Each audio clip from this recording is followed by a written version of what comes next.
Our third presentation is from Max.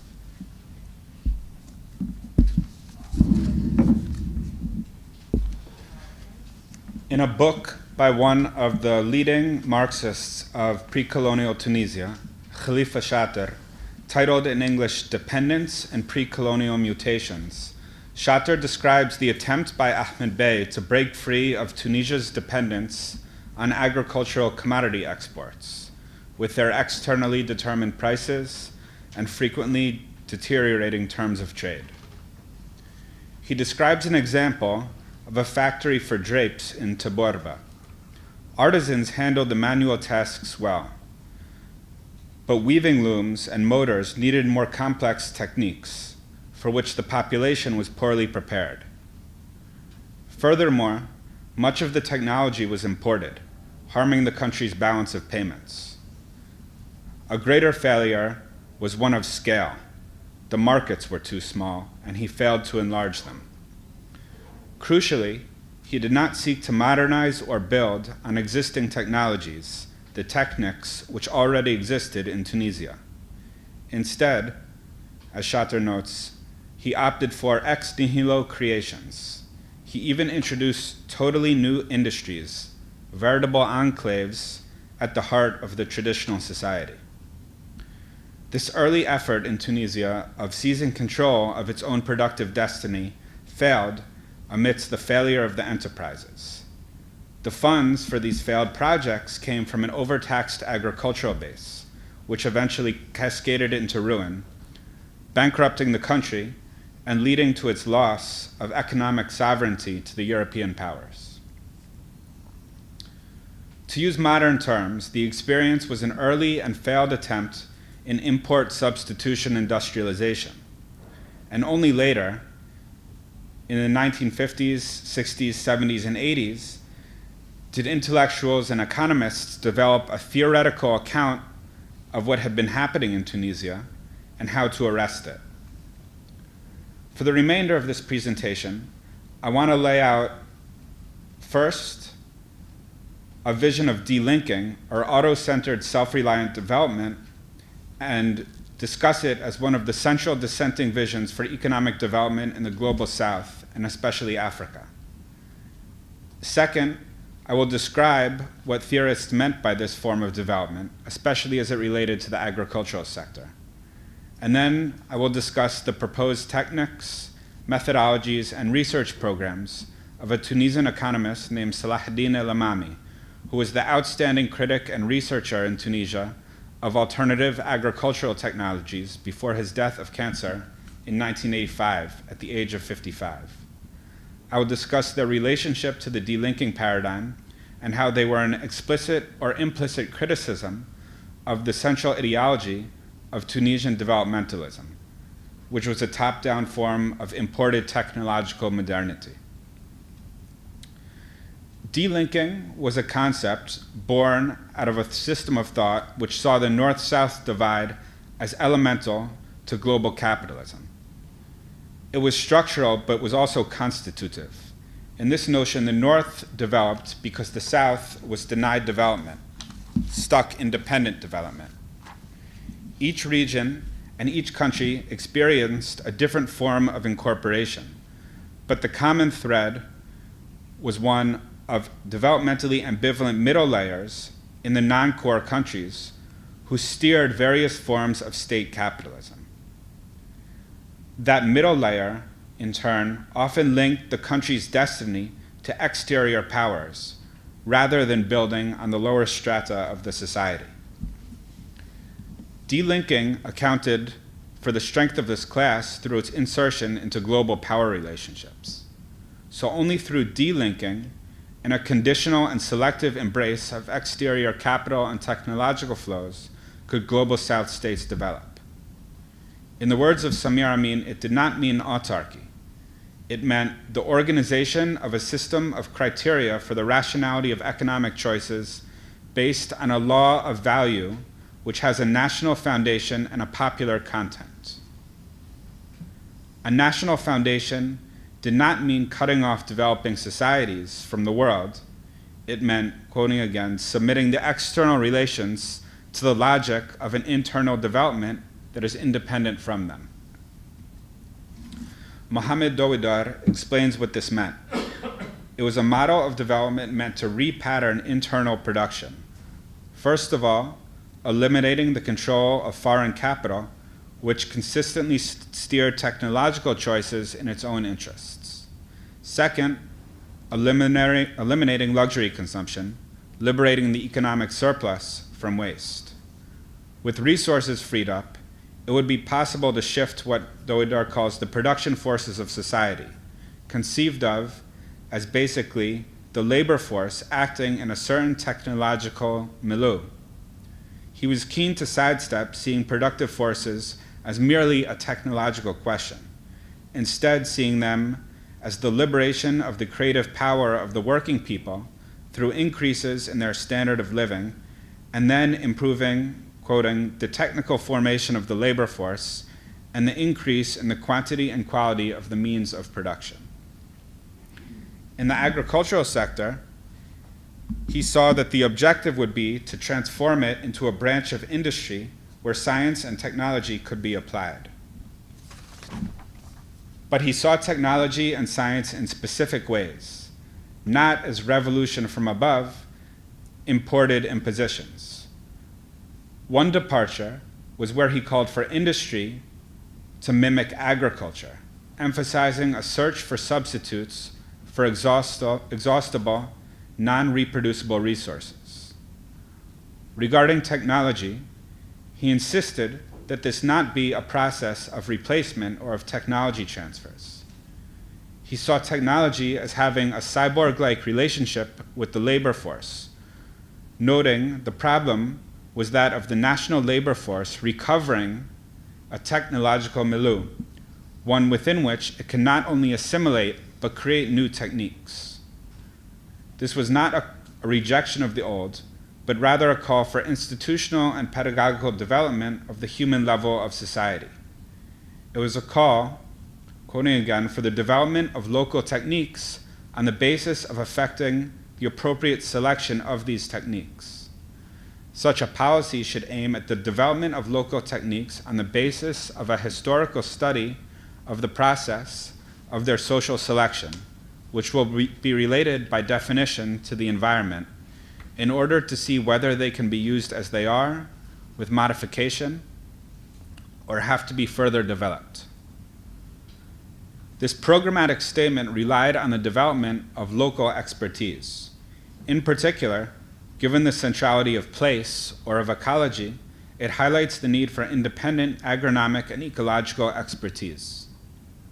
It also shows how the possibility and time frame of delinking is necessarily a socio-technical question linked to indigenous, technical, and natural capacities. It is to what capacities might have existed, but more importantly for the context of this workshop, the method of seeking out and building on such capacities that I now turn, examining this question through the life's work of Salaheddine el Amami. Amami focused on irrigation, both means of water delivery and gathering rainwater. But more broadly, he was concerned with the contradiction between the overall agricultural capacities or natural endowments of Tunisia and the lackluster way farmers were using the land. He saw property structures and state policy as dual and twinned elements of this problem. One issue he put forth was the quantity of agricultural engineers under French colonialism as compared to post-colonial Tunisia. Under colonialism, for the French lands, there was one engineer for every 500 hectares. Tunisia, in the 70s and 80s, had one engineer for every 2,000 hectares. The state farms, or the cooperative production units, had a level of engineers 10 times below than at the experimental and successful Fretisa farm, where the government had managed to achieve cereal yields at European levels.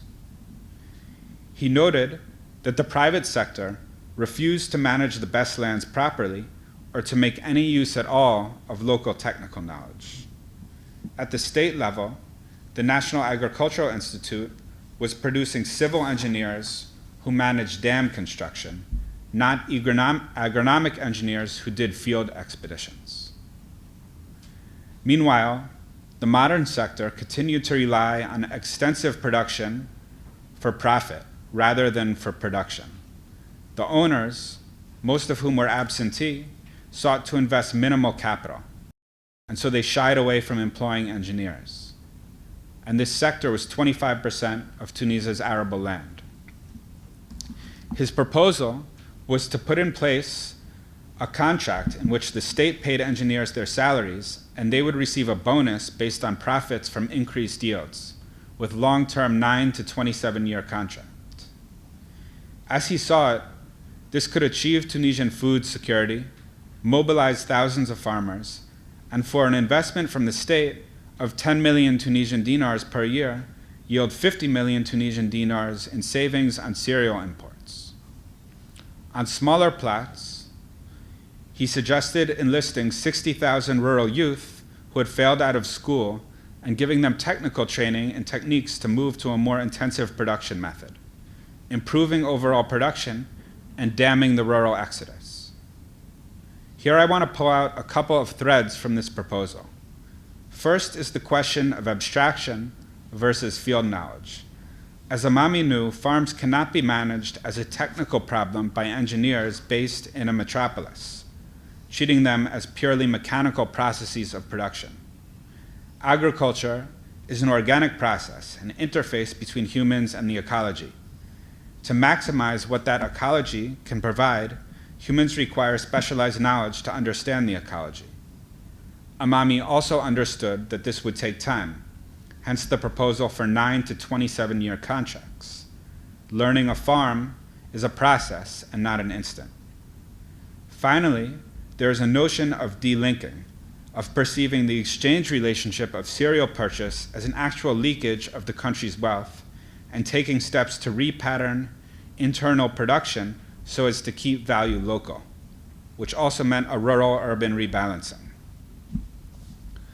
Another of his preoccupations was the deployment of scarce resources and damming the outflow of value from the national circulatory system, which he explored through his analysis of energy use in Tunisian agriculture. After summarizing the use of energy in farming within Tunisia, he pointed out that if the modernization model meant to mimic the Western one, a ton of petroleum per hectare, it would exhaust the country's petroleum resources before even reaching half of the consumption of the Western farming model. In the place of this, he said, I'm quoting, "This brings us to a conception totally in rupture with the conventional one, to elaborate technologies rehabilitating local practices and improving them, and which, because of their very decentralized character, could better partake of extremely diffuse sources of energy of the arid and semi-arid regions, biomass, sun, wind." This call for a focus on local technology is of a programmatic rather than specific character, in part because it is a call for a specific type of agronomic or agroecological research using local field visits, combining engineering, accumulated local knowledge, and trained agronomists. Such a combination of expertise could see what local knowledge was already out there and whether it could be improved. It was also a call which was reflective of the environment of the majority of Tunisia, arid and semi-arid. He also made a separation here between the concentrated but expensive energy in hydrocarbons and the decentralized energy of biomass, sun, and wind. Ahead of its time, it is a call for a decentralized, essentially solar-powered form of energy democracy in the agricultural sector, keeping in mind that biomass, wind, and the sun are all forms of solar energy, and thus on human timescales, infinitely renewable. Finally, another example of this research orientation was how Amami approached the question of local irrigation technologies. This was a consistent preoccupation of his, using rainwater for agricultural intensification. He first discussed the state of knowledge in the 70s, noting that existing research in 1977 was very scarce as concerned hydrological mechanisms at the level of micro watersheds and non-existent at the level of individual mescats or jasors, the small-scale indigenous hydraulics most suited to a capital-scarce, arid country. As he knew, without knowing precisely the hydrology of micro-watersheds, it is impossible to assess whether and where to build indigenous hydraulics. This is a question of knowledge, and what kind of knowledge is sought, which cannot be innocent of the power relations which govern the production of knowledge. In discussing several experiments in using runoff water in Shat Miriam, a research center near Suisse, south of Tunis, he noted several factors which led to their failure. One was that the work was heavy to conduct.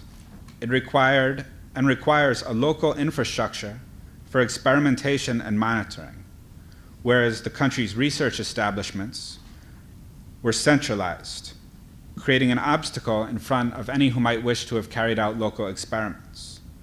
The second reason was, in essence, the other side of the coin of the first reason.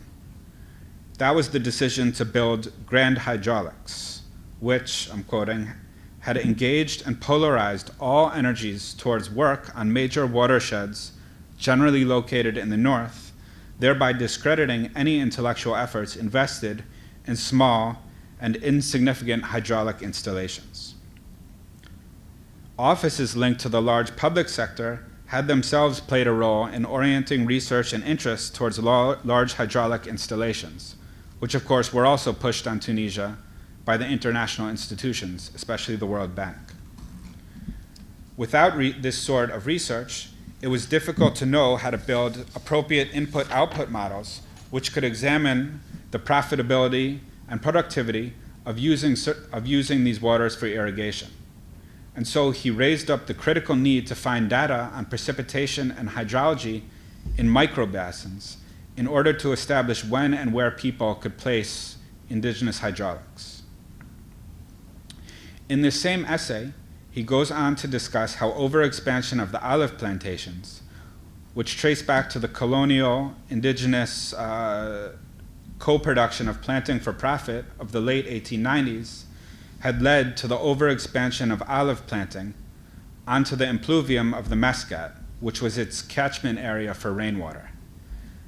Herds of animals, which used to be complementary with olive irrigation, olive production, were pushed into more marginal zones. Using data drawn from colonial-era surveys, he established that until the end of the 19th century, the ratio of the catchment area, the impluvium, to land planted with olives was 3-to-1. By the 1970s, it had become 1-to-4. The measures he took from the experiment before it faltered suggested that the runoff coefficient was between 20 and 35%. Given the physiology of the olive tree, this was equivalent to 2,000 cubic meters of irrigation per hectare, which would allow greatly increased yields and also allow animals to graze on the catchment area, thereby reestablishing the complementarity of grazing and olive production. And the point here is less whether or not such analyses are correct per se, and more the methods and programs for research they imply. And so a few core elements. 1, building on local knowledge. 2, using that historically acquired polytechnic of how to use scarce resources more efficiently to, in the future, use scarce resources more efficiently. 3rd, to increase yields and thereby build endogenous value. 4, to allow for increased animal feeding. 5, to prevent erosion and flooding and thereby prevent entropy in the agricultural system. And 6, to allow animal waste to be used for fertilizer. This is an example of how to use local resources to lock in value and build up the necessary agricultural capacity for endogenous and self-centered development. It also closes urban-rural ecological leakages, the broken organic waste cycle. And so what this finally shows is the complementarity between engineers, hydrologists studying microbasins, farmers, and others more directly involved in the production cycle. It shows the necessity of how any developmental project but especially delinking, must draw on the full repertoire of indigenous capacities and build on them, and thus shows the complementarity between technical expertise, local knowledge, and long-term developmental planning. Thank you.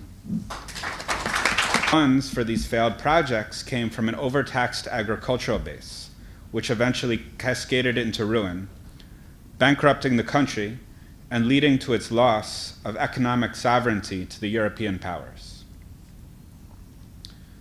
To use modern terms, the experience was an early and failed attempt in import substitution industrialization, and only later, in the 1950s, 60s, 70s, and 80s, did intellectuals and economists develop a theoretical account. Crucially, he did not seek to modernize or build on existing technologies, the techniques which already existed in Tunisia. Instead, as Shatter notes, he opted for ex nihilo creations. He even introduced totally new industries, veritable enclaves at the heart of the traditional society.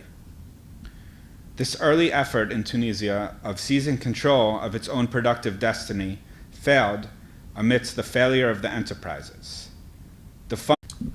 Our third presentation is from Max.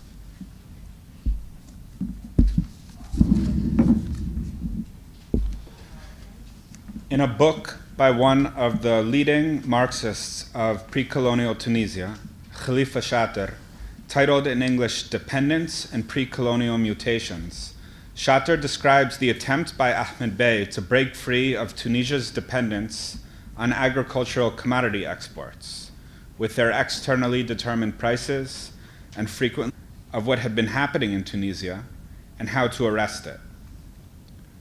For the remainder of this presentation, I want to lay out, first, a vision of delinking, or auto-centered self-reliant development, and discuss it as one of the central dissenting visions for economic development in the global south, and especially Africa. Second, I will describe what theorists meant by this form of development, especially as it related to the agricultural sector. And then I will discuss the deteriorating terms of trade. He describes an example of a factory for drapes in Taborba. Artisans handled the manual tasks well, but weaving looms and motors needed more complex techniques, for which the population was poorly prepared. Furthermore, much of the technology was imported, harming the country's balance of payments. A greater failure was one of scale. The markets were too small, and he failed to enlarge them.